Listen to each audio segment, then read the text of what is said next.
Hey everybody, welcome back to Keeping It Real with Tiff and Carl. I'm Carl Rabin, I'm Tiff Salcido.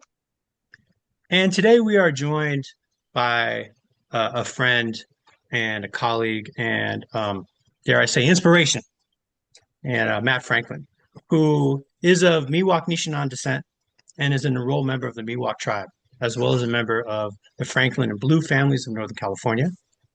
He brings more than 20 years experience serving California Department of Social Services, tribal TANF programs, and currently serves as a unit manager for the Indian Health Centers. He previously served as chairman and vice chairman of his tribe and has long been active in Indian education, Native social services, and issues impacting the growth and well-being of Native communities in Northern California. And so, everyone, welcome, Matt. Thank you for being with us today. Thank you. It's an honor to be here. Yeah. And we know each other, and we've shared stories, and I've heard your story a few times now. Whenever we get a chance at the National Tribal TANF Institute, we invite Matt to tell his story, and it's real cool and inspiring and different than maybe a lot of folks who do not have experience or any knowledge of what it's like to be Native in a society that for a long time tried to act like Native people didn't exist anymore, and especially in that leadership position. So just tell us your journey, in terms of your journey in human services and in your career and your development to where you are now. Uh, for me, it goes back to being a kid. I think growing up, my father passed away when I was 6 months old. My sister, her father would be my stepdad, passed away, and I think I was 11 or 12. And so, not really having a father figure, my grandparents and my uncles had to really kind of step up. And so, back then, people thought we were on TANF or welfare, but my mom raised us on the Social Security when my father passed away, and he had a life insurance, and so she was able to stay home and raise us while we went to school. So that journey, I think my mom, accessed any Indian programs that were around Indian education, Indian health. She would put us on all these programs growing up, and so being a kid, you never want to get up on a Saturday or your Easter vacation, spend that going to conferences about Indian education. But we did. Then after, being active, my mom put me in sports, and they took up a lot of time. But on our off days of practice or no games, we attended Indian education parent committee meetings. And so, like I said, as a kid, did not want to be there. Wanted to be with my friends. But in the long run, in high school, seeing that I kind of had a grasp for how to run a meeting, how to be at a meeting, to see how it's been ran, both with conflict, both without. I think going into high school and graduating in 1992, didn't really know what my next step was because my tribe was not recognized at the time. And so growing up being Indian without a tribe was different. Going back to my childhood, and I think we were 13-year-old playing in the Babe Ruth World Series, and I think we got to the championship. We lost to Japan 1-0. We played in San Luis Obispo by Pismo Beach, and that was an experience for me. Most of my teammates were scouted. Some went to Japan right away, and then I was scouted during high school into my high school years, and the Mets came calling. Around that time, around 17, 18, I started getting a lot of college scholarship offers through Berkeley, San Diego State, Riverside. But we didn't have enough money to send me down where I wanted to go, was Riverside. It was a full ride, full tuition, full housing. Just couldn't afford to get down there to check it out. So I passed. The Mets came knocking, and I went in discussion with them to sign. And then my kid's mother told me she was pregnant at the time. So that kept me home, kind of put me on a different path. I went to school at Sac State, and I began a job trimming trees with the city of Davis, and quickly was cutting a dead tree, and the tree broke, and I fell and crushed my arm. Some baseball days were kind of hung up. Although I got my baseball scholarship to Sac State, I started my journey there. Halfway through the fall semester, I was told that my Bureau of Indian Affairs scholarship was cut, and the financial aid people were saying, if you don't pay this bill, you're going to get disenrolled. And so I went back and kind of did some research, found out there was about 5 or 6 of us that were in that situation. One was at Berkeley, a couple other colleges. And so at that time, the BIA was letting my tribe reorganize. So I went with a couple students up to the 40 acres and I own, and I got one of the elders to sign us to say that we could continue in school. At that point, that was big because all of us were there on BIA scholarships. And then fast forwarding to coming to my tribe, getting their tribe back in reinstatement at the first tribal elections, the elder who signed for us was running for chair. Unfortunately, he lost, but he nominated me for vice chair. And again, 18 years old, college freshman, having a daughter, working full time. I won. And first tribal election, come full circle. And, in high school, they prepare you to become the president of the United States, but they don't prepare you anything about tribal governance, how to run a tribe.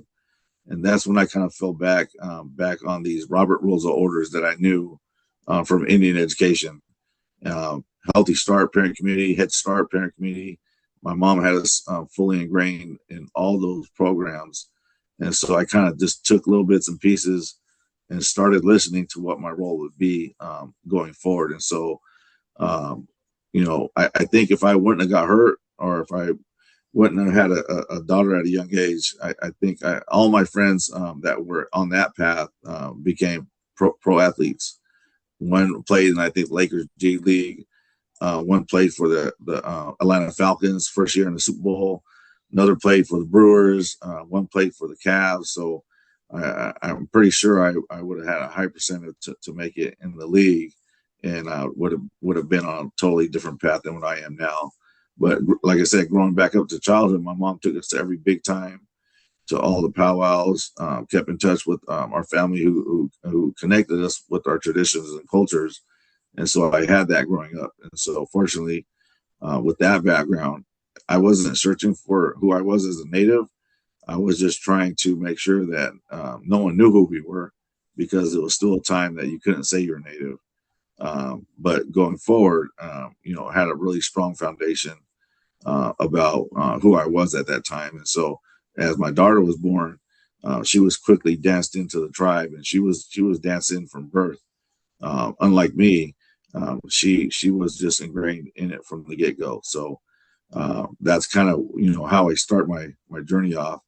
There's a lot more to it, but that's the quick up to speed as we could get. And then I started on this path in tribal leadership. Such a great story. I'm not tribal at all, but I do understand like those different paths that your life takes you, whether you know it or not. I had children also very young, and I sometimes think back like, oh man, if I wouldn't have been responsible for kids, like where would I have gone? What would I have done? And in some ways I'm very grateful, because I think it brought me exactly to where I'm supposed to be, which is right here. And for that I'm incredibly grateful. But who knows what other paths. So I'm curious, 18 years old, vice chair on a tribal count, like that's big. Like how did you navigate that? And what was some of the energy from maybe some of your colleagues that were also on that board? I think we're all new. We're the kind of the new tribes. It was Ione, Auburn, and Piscana. And so we were all recognized at the same time. During that time, we already were heard rumblings of Auburn was getting ready for gaming, like out the gate. Piscana, I think, was a little bit different, but they went into gaming out of the gate. My tribe looked at gaming. They said they didn't want it. They wanted to define who we were and give a foundation before we move that direction. I think looking at it now, there was probably a big consequence to that decision, Mhm. because other tribes, they were able to get their land right away. They were able to get their government structures right away. And then our tribe, when we did try to get land, we paid a heavy cost, and that was to go through the 25-year process to get land. And so Mm, colleagues were driven, and again, they had a lot of investors that brought high level attorneys in that knew the process, and so they were able to navigate that quickly. Whereas by the time we made that decision to get our homeland back, we were kind of doing it on our own, and hence we had to go through the whole Washington administration on each step of the way to make sure that we got everything that was supposed to be given to us back. And mhm, it became that 3 decade long, for some people it was 100-year process to reclaim our land that the government promised that never provided that for us. And mhm. so today we have that, but fortunately it was at a high cost where some of our elders weren't able to see that done in their lifetime. For me, I think to see the process to start that journey in Washington D.C., going through the Department of Interior, submitting ancestral homelands under the 151 regulation process was one of the very difficult, heavy lifts in California. Like I said, fortunately, the colleagues at that time, we were kind of all did this in silos. And it wasn't until the end we started coming together to unite. And most of those tribes now are successful having land. Fabulous. Get some water. Yeah, do it. And that's a great story and great information for sure about that. And just thinking about, as Tiff mentioned, you being 18 years old and being, a vice chair. So, and so being an elder at such a young age, how did that, how was that for you to be in that position of influence at such a young age? And, how did other people receive you in that way? I didn't think I was going to be received well, but I come from, my family's well respected, and having two families that are rather large in the area. I thought that I would get a lot of opposition. What I found that is they were willing to grow with me. And so as I sat there and learned, I got to hear from people like Phil Hunter from Tule River, Clarence K. Atwater from Tachi, uh, I think Anthony Pico from Viejas. I got to hear from Chairman Milanovic from Agua Caliente. And so these guys were the big hitters, and a lot of them took me under their wing. Andrew Masil from Pachunga, they just wanted me to be successful, and so I would listen to those guys and see what they were doing, and any chance I got would be able to kind of listen. Also, I was fortunate on our tribe. My grandfather was elected as elder on our council at the same time that I was elected, and so Bill Franklin, everyone knows his name around, and so I was able to lean on him a little bit. He was really elderly at that time, and unfortunately, because of health reasons, he was not able to fulfill that full position.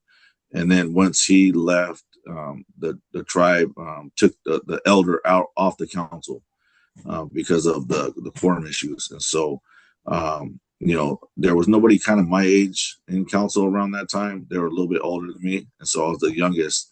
And so, trying to find my footing, and trying to navigate that. I was still in school. I was working full time. I was a college student, a young parent, and then learning this thing called tribal council at the same time. I would say my plate was overfull. Mhm. I mean, I can imagine because there's so much going on at that age, right? 18, you're like trying to figure out who you are and what your dreams are. And then you have a baby and, a relationship and dreams of school that, didn't matter. I mean, I can't imagine, like, I have young adult children, and I can't imagine them going grocery shopping by themselves, let alone, I mean, no offense, kids, no offense. They're very smart people, but um, like that's an intense period of development. Like, obviously, you're not 18 now. You're at least 22. I'm assuming somewhere around that age. Like, how did that experience really kind of shape your perspective now? Um, now that you're older, and what I'm curious about too specifically is Um, I'm making an assumption here that you probably mentor some young folks. Like, what does that look like for you? Now I try to take time to mentor who's around. There's a couple of young leaders that are coming up and they call, so I make time for them because when I was going through this, um, when you're on leadership or chair or vice chair, there's a lot of people that want you to fail, and Mhm. so I understand being in that role, what's that like, and I don't want other Indian people to fail, and so I'm always open. And I think my fiance now, she always says your phone rings off the hook for people that want help. She goes, why do you continue to help them when no one even after they get successful, they don't come back and say thank you. They're just kind of on their own. And I said, because I know what it's like to be in that position. Mhm. And, again, a lot of people want you to fail. And that's not the goal of leadership. The goal of leadership is to advance for your people. And so I said, I was always taught it's not about, self recognition. It's about the whole people. And so knowing that, I think I continue to try to do my best I can to mentor. My kids sometimes get frustrated. My oldest son, we were at the Capitol one day for the Indian Native American Day where they had the parade. And he saw me talking to a lot of young leaders and he was like, Dad, why you give him your time? He wants my time. And I just said, there's no one else that's doing it. And if they come to me, then I'm going to help. And he goes, well, you're not around for us as much. And I said, I know. Unfortunately, I try to be there as much as I can, but I think if I had that person leading me down that road at that time, I think life would have been easier. But my kids always ask me, they're like, Dad, how do you even know what you did? And I'm like, I think I did it out of everywhere I went. People said no. You're not going to get your land back. You're not going to be successful. You're going to drop out of college. You're a young father. All that data was against me at that time. And so I told them I just kind of created who I was myself and just modeled it after what I wanted and just kept going. And I think it drove me that people would say, you can't do this. And it just kind of just added. And I used that kind of to my feel for the fire, but I think knowing what I know now, people go, you should go back. And I was like, I would be a better leader now.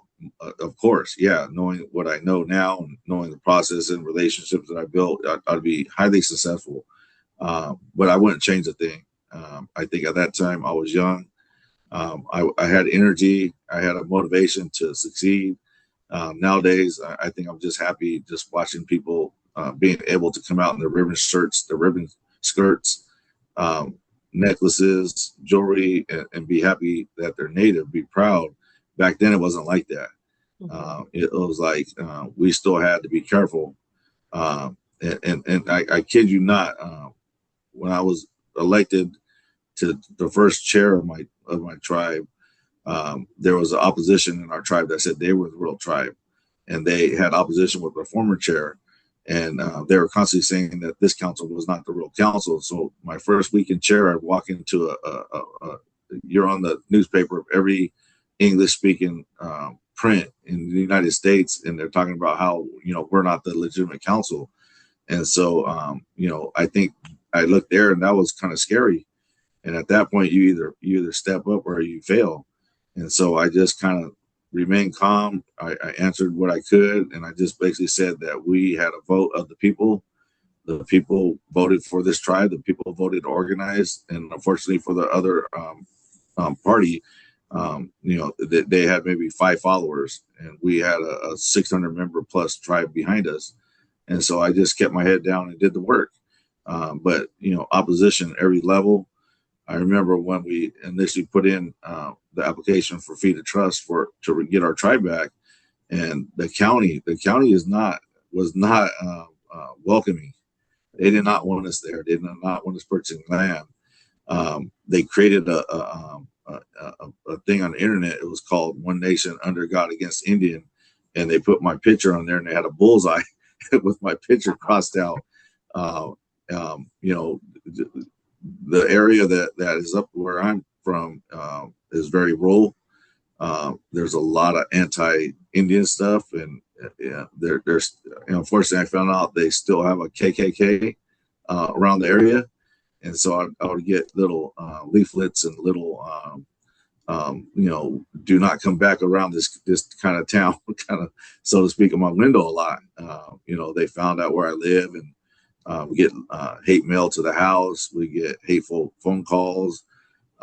Yeah, it was a different time. I think nowadays, law enforcement wouldn't put up with that, but Right. back then, being in leadership, seeing the amount of opposition that was against tribal leadership or tribes or even people, it was kind of intimidating. But I was a big boy back then, and so I had a big brother, and I was confident that I'm just going to keep going. And we just kept our head down and kept moving. And I think at that time I transitioned to becoming the Indian program educator for the Elk Grove School District. So I was running programs. I was still in college, and I was leading a tribe. And at that time, I got married in '96 and had my first son in '97, and had two young children at the time. And I look back and there's no way I would be able to do what I did now. So yeah, I just it went by in a blink of an eye. And here we are, come full circle. I got 4 children. My youngest are 23, twin boys. My daughter is going to be 35 in November. My son's 28. So, I look now and see young fathers around bringing their kids, and I'm like, I don't know how I would even do what they do these days, because I don't have that capacity. So Yeah. I give them a hand up, because I think just raising one kid in today's society is a huge accomplishment. Yeah, I agree. I agree. So, like I said, your story is definitely inspirational, and talk about wearing those different hats and capacity and the energy we have in our younger years that maybe isn't there as much as we get older, right? But just think about your lived experience, right? It's so important. It's so important to leverage lived experience, especially with the folks that we work with in human services, the teams that we work with in leadership, right? So, how is your lived experience as a young father, as a student, as a tribal leader and elder? How has that helped to inform you and what you do today in your job with the Department of Social Services? I take those experiences and look at where social services is today from where they were. Um, Last week, I had the opportunity to take some coworkers down to Pachanga and Paula for a site visit. First time it's ever been done in the state's history. We stopped at a family restaurant that I've been out of touch with, and was able to reconnect with them. And seeing why they lived in LA and why I live here when we're both from here. My grandfather and his siblings were stolen and taken to boarding schools. And that family was my grandfather's sister's family. Um, Unfortunately, my grandfather had to run away because, and they told me for the first time when I went last week, and they said they were trying to kill him when he was 8 years old. And so he ran away and got on the train and came back to Sacramento and somehow made it back to Amador County, where at that time he found out that his mom passed away from disease. And so they stole him again and sent him back down there. But all the while, his sister, my Aunt Lillian, was still down there. They tried to kill him again. He made it back to Sacramento, somehow got back to Amador County, where his father and his other siblings lived. At that time, the father somehow they had to burn down the house, and so social services came in. This has got to be before 1930s or so, or probably 1920s, and they took all the kids away and removed them. And again, my aunt kind of stayed down there at the Indian school, whereas my grandfather was going to be placed in an orphanage. And so at that time, he ran away again. I think 11 years old, and was living place to place. I don't know who with. And seeing, he went to the captains, and they saw them dancing in the roundhouse, singing songs. And as a kid, he kept peeking in the roundhouse with his friends. And the captain at that time said, "Go away, go away." And he kept going back. So finally, the captain brought him in the house and taught him the ways of our culture. But going back to social services, understanding that they have a huge responsibility and a trust relationship to tribes, going for the first time, hearing those stories about social services and removing children, Indian kids, the boarding schools, I bring back to make sure that we understand who our partners are and we meet them where they are. And I'm the first Indian hire in my position in the state's history to work with the tribes for TANF and for Indian health clinics. And so trying to give them that humility about who they're working with in the past that's been had in California, to understand how to better serve them, how to better be a partner. And I think my unit's been really successful in doing that, but it's only because of our leadership allowing us to really break down the barriers to take a different approach and not just saying we'll meet you quarterly, but to meet you at their pace when they have issues. And we kind of been meeting with them a lot. Whenever they have issues or funding issues, we set time aside to make sure that we can answer some of their questions or assist them. But it's putting a face to the name. It's putting a face to the region, because not all tribes are the same. And I took somebody from the eligibility side, Cal Works, and they go, man, we're on the res. And for the first time to see what a reservation looks like in their eyes for the state, it was eye opening. And so I'm hoping to bring some of that change back, so that way people understand. There's some reservations that I visited in Northern California that they have dirt floors and no electricity. And I think when we talk about equity, we think somebody living in South Sacramento that's in poverty, but they still have a bed to lay on, they still have electricity, and they have a roof over their head. Well, it looks much different in rural Indian country in California. So I think that's where trying to paint that picture, because I don't think they'll even have a concept if they don't visit. Mm-hmm.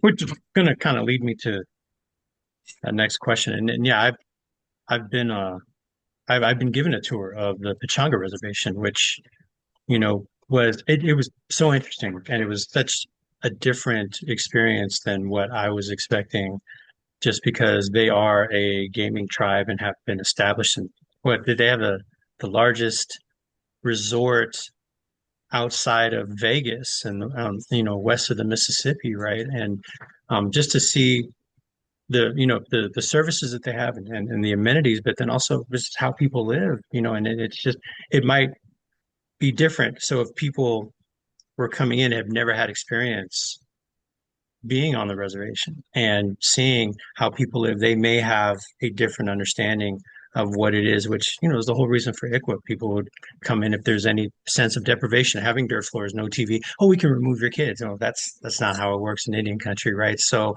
just being able to have that, and so that kind of led me to my question: what is it that you think is important for human service professionals, leaders at the county level, at the state level, at the federal level? What is it that you would like them to know most about interacting with tribal organizations, tribal governments, as sovereign nations? I think people think Indians are all the same. And there's several differences amongst our tribes in California, from rural, urban, to reservation to rancheria.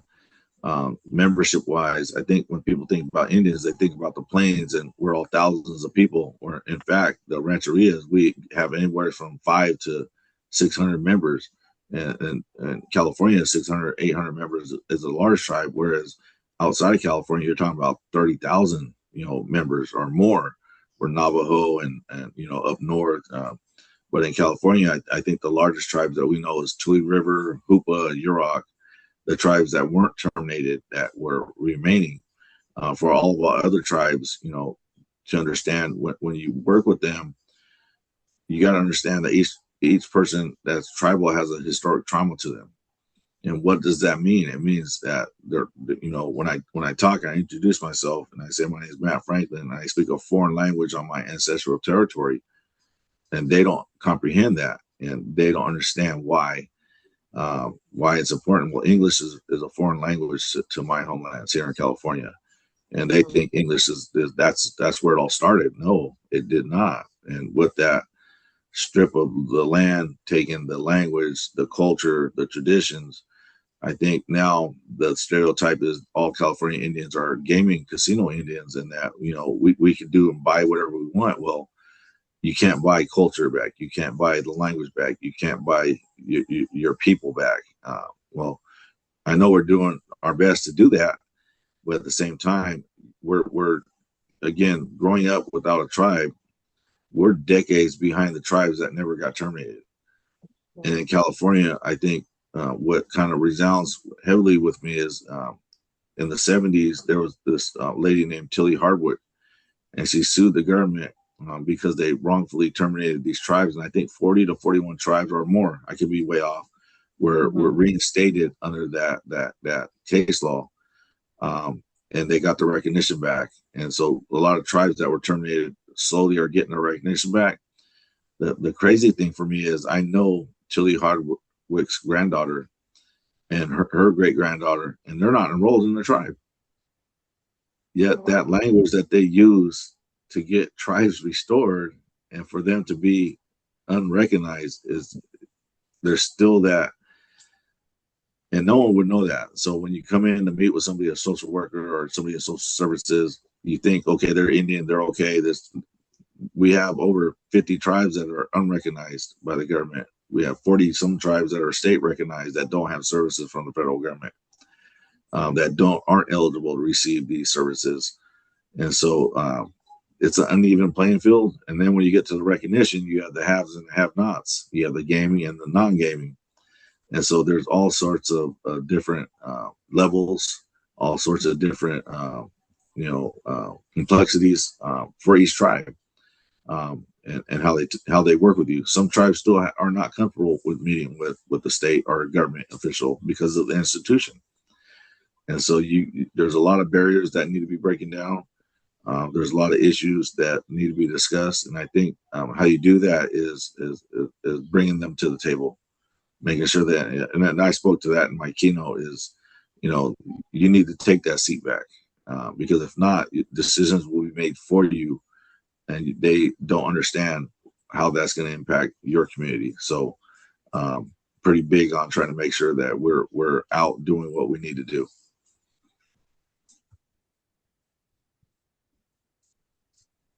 Very good. Very good.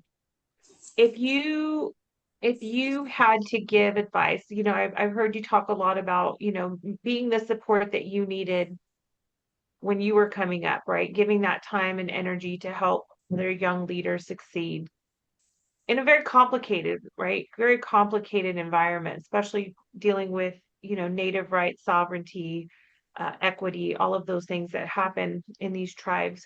If you could give like some really hot tips or some good advice to the next phase of leadership, what would you tell them? Ground yourself in education, ground yourself in your elders, and your elders want to talk to you. They will make time, and make time to really find out how they survived, hear their story, and sit down with them, and get a recording device and sit there and get their stories. I think the most important thing for me is I was able to learn a little bit from Mr. Risling and Jack Forbes, and I always share this story. They created the first Native American Studies program at a college in the United States, and they did it at UC Davis. In doing so, the FBI made them a target because they were saying they were training AIM soldiers at the time, and that was when the government was not wanting tribes to get their land back, not be sovereign, not act sovereign. But these two guys were teaching that, or teaching the history of what happened. And I was told by some of the government officials that they have FBI files, so thick on them, but they did it. And so now when I go back to young people and I will ask the question, do you know who Mr. Risling and Jack Forbes are? And probably a third of them raise their hand. They go, oh, the guy from Forbes magazine.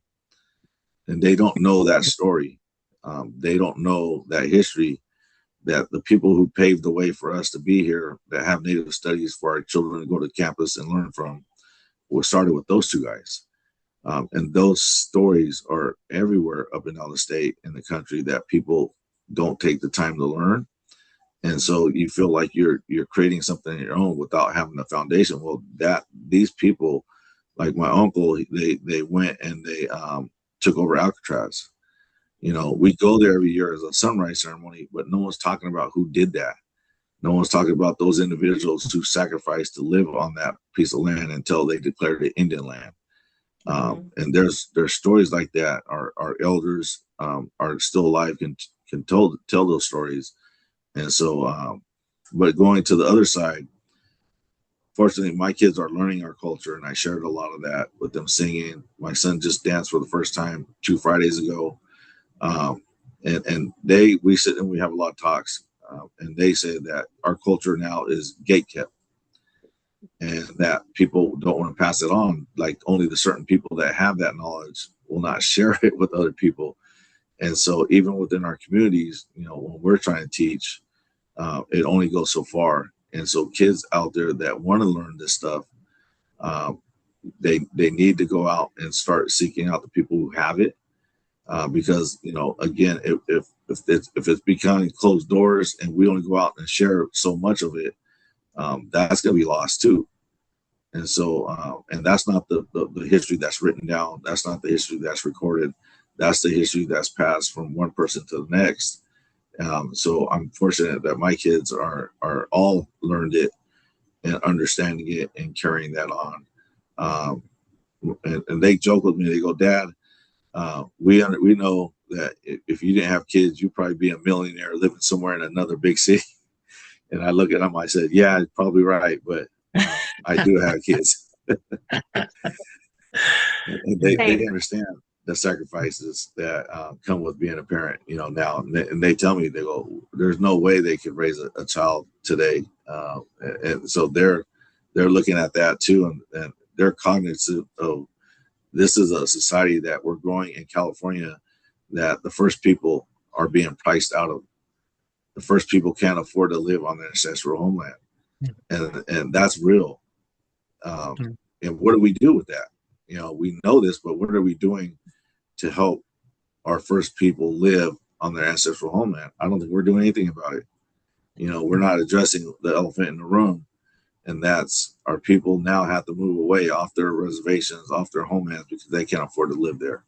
And that's a sad truth. Yeah. I hear you.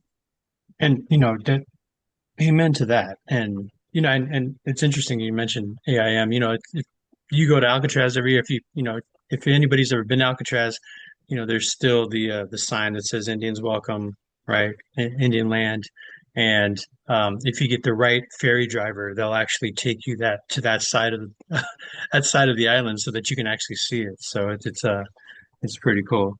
But I've seen that several times, Matt, and I did not know that was your family, and that's pretty freaking cool.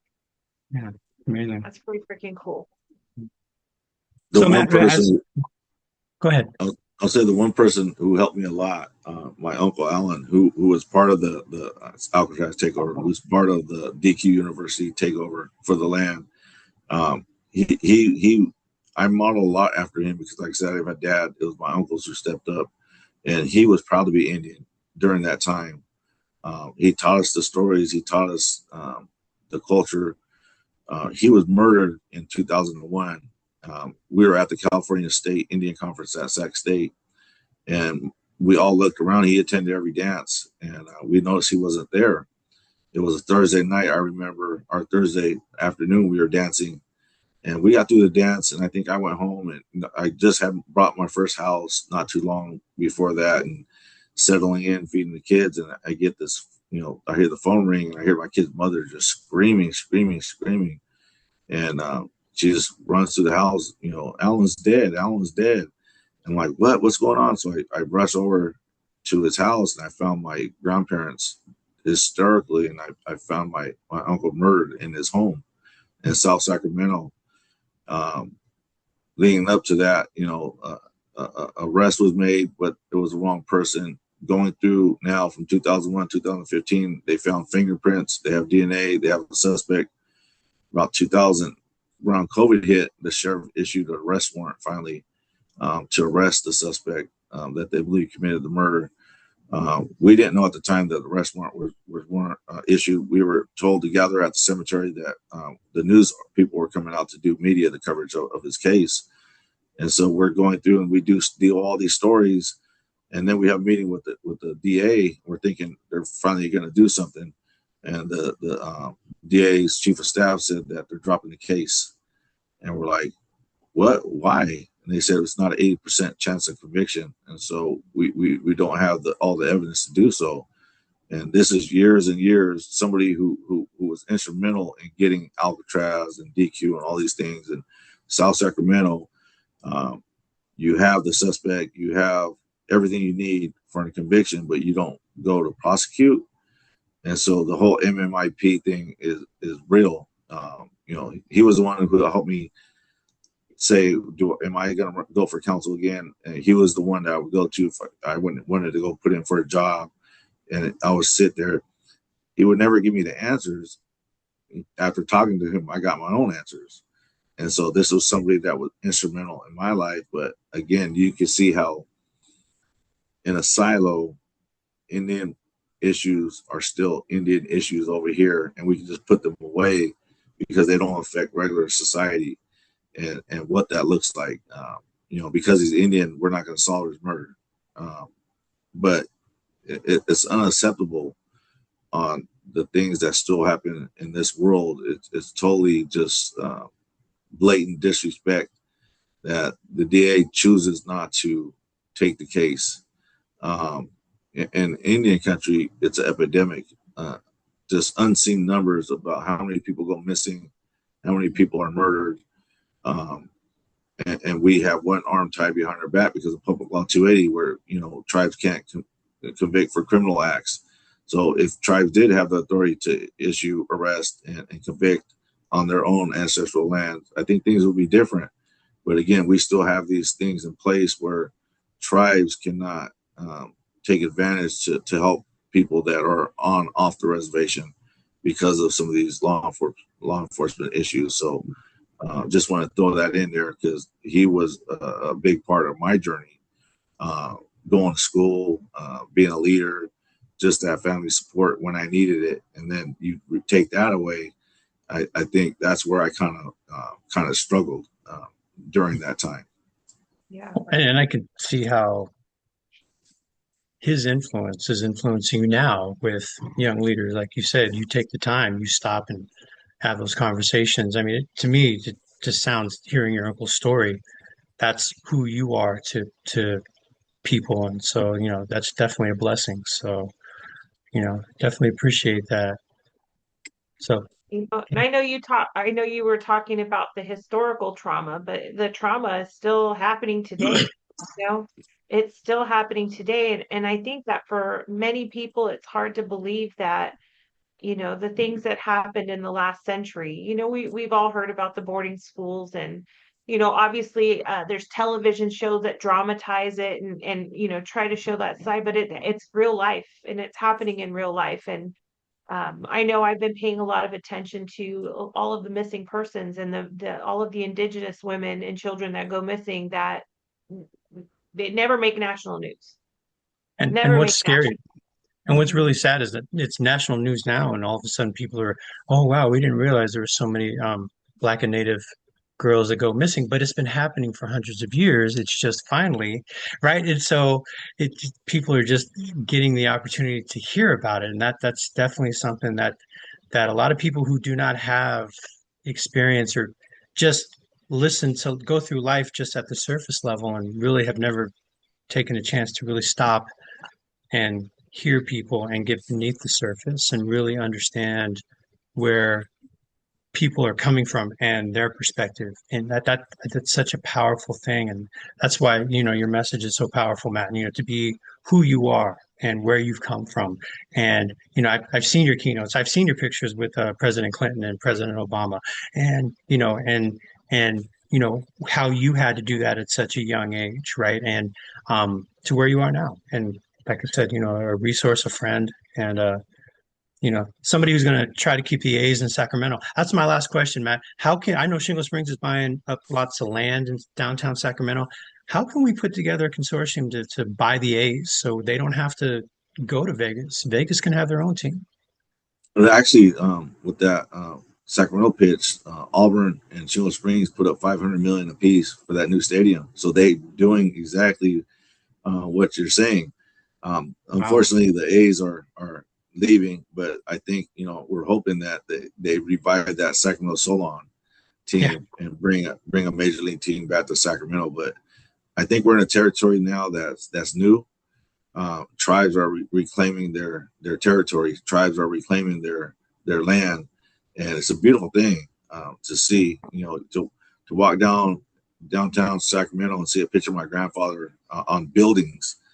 You would never seen that before. Walk along the riverfront and see people weaving baskets on the plaques.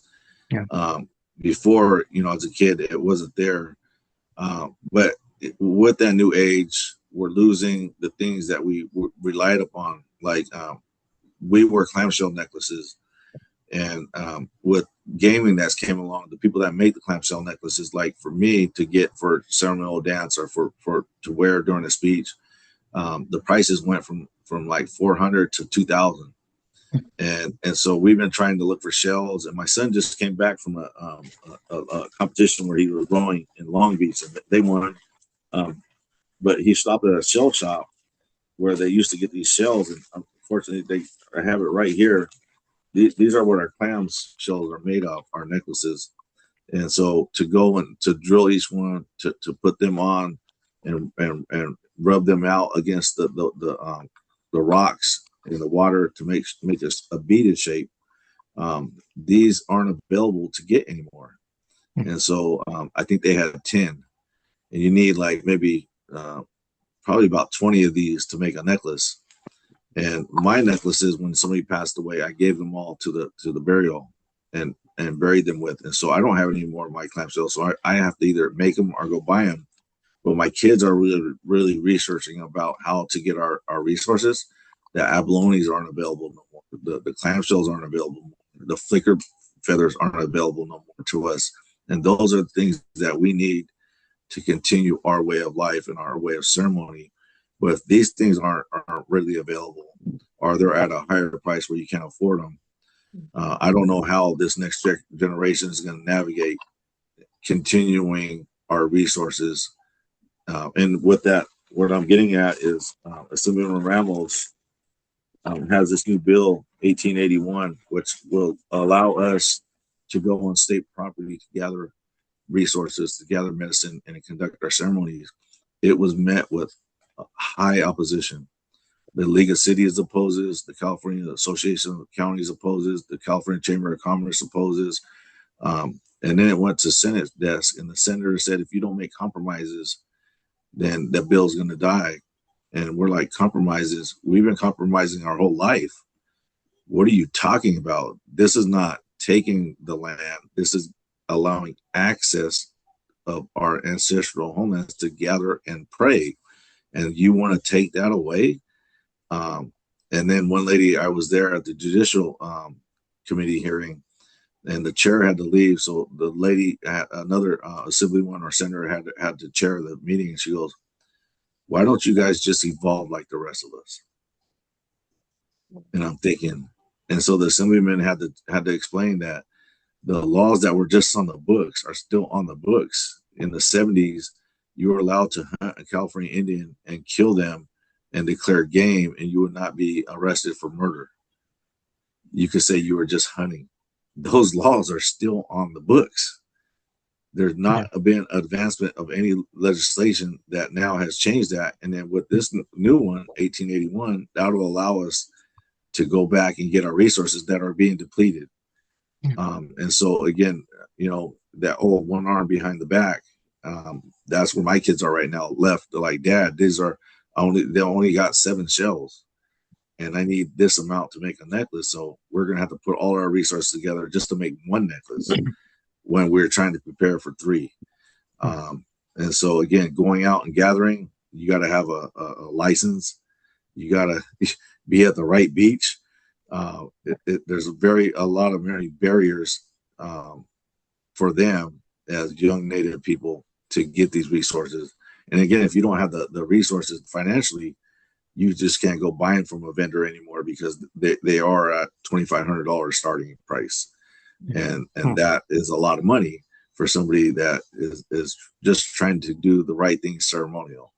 And so I just wanted to put that out there because no one's talking about it, but our resources are being depleted. Yeah.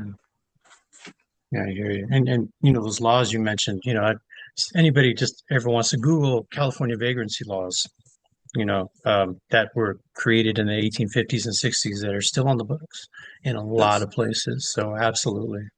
So cool. So thanks for being with us, Matt. We really appreciate it. As we wrap up our conversation, Tiff, did you have anything that you want to add or a question you No, want to ask? I appreciate you sharing your story and bringing this message out to those who might not otherwise be exposed to it. Uh, it's wild to me after all of these years and centuries that this is still a challenge and the attitudes haven't really shifted, even with all of this access to information. And that's sad to me, very sad to me. And I hope that changes for sure.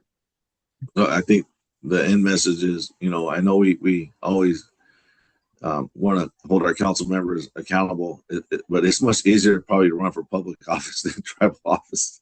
So Mhm. knowing that, I I like what I do now, and like even though I have more knowledge, I can probably be more helpful. I'm happy doing what I'm doing now.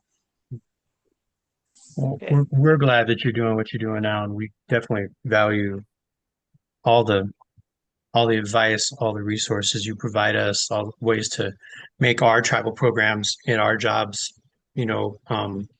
functional and effective, and just, like I said, learning.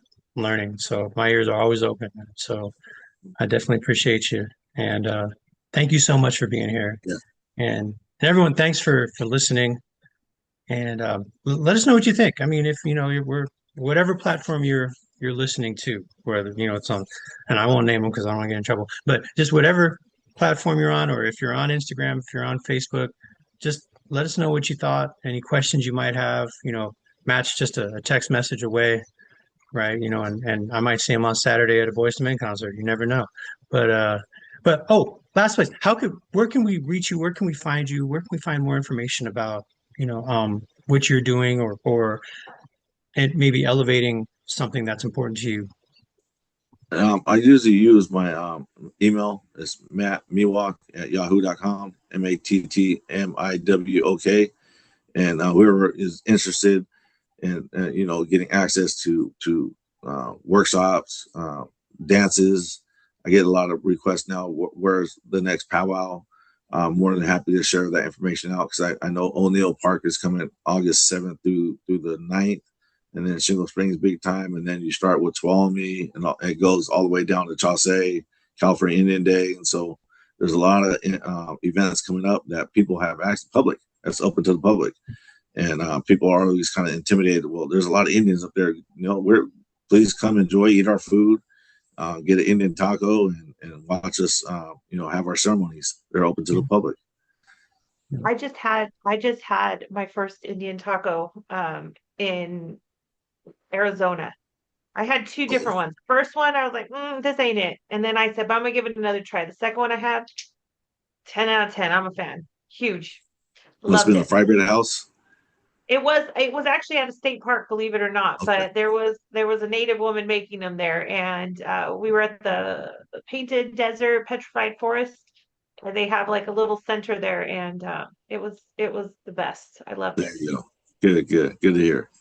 All I'm right. glad Well, I'm glad you waited till the end to talk about food because I'm about to go have some Mexican food. So thank you very much, everyone. Appreciate you. So I'm not hangry through the whole. If we would have had a much quicker interview if you were able to talk about food at the beginning.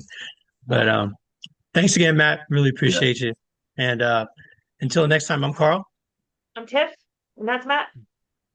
We're all keeping it real.